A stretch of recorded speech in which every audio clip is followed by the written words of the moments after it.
Un reste fossilisé d'enfants prouve l'accouplement entre deux espèces humaines. Il était une fois, il y a 50 000 ans, une néandertalienne et un dénisovien. De leur union naquit une enfant. Un minuscule fragment d'eau apporte aujourd'hui la preuve d'un accouplement entre ces deux espèces de la lignée humaine. C'est la première fois qu'on trouve un descendant direct de ces deux groupes, explique à l'AFP Viviane Sloan, de l'Institut Max Planck d'anthropologie évolutionniste de Leipzig en Allemagne, co-auteur de l'étude publiée mercredi dans Nature. Les Denisoviens et les Néandertaliens se sont séparés il y a 400 000, 500 000 ans, devenant deux espèces distinctes du genre Homo, les Homo sapiens en formant une autre. L'homme de Néandertal a disparu de la surface de la Terre il y a environ 40 000 ans, pour une raison toujours inconnue. Les Denisoviens se sont également éteints mais l'on ne sait pas exactement quand. Par contre, des analyses ADN ont prouvé que l'homme de Denisova a laissé une partie de son génome à certains Homo sapiens, moins de 1% chez les populations asiatiques et amérindiennes, et jusqu'à 5% pour les aborigènes d'Australie ou les Papous de Nouvelle-Guinée.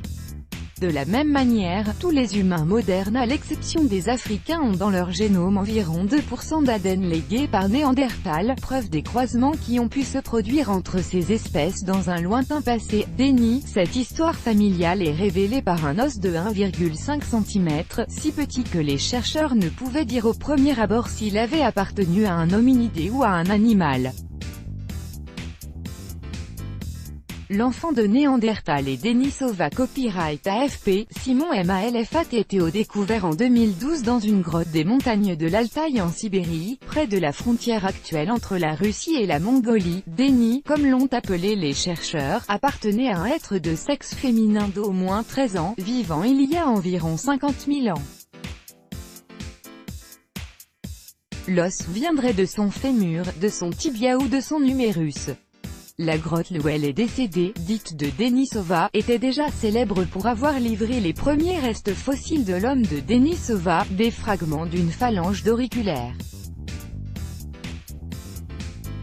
En analysant Déni, des généticiens sont parvenus à distinguer les chromosomes que la jeune femme a hérités de son père et de sa mère.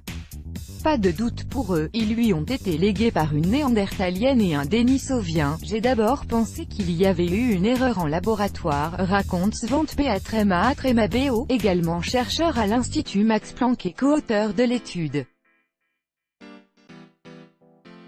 En quittant l'Afrique, les Néandertaliens se sont dispersés en Europe et dans l'ouest de l'Asie tandis que les Denisoviens se sont dirigés vers l'Asie de l'Est. Néandertaliens et Denisoviens n'ont peut-être pas eu beaucoup d'occasions de se rencontrer.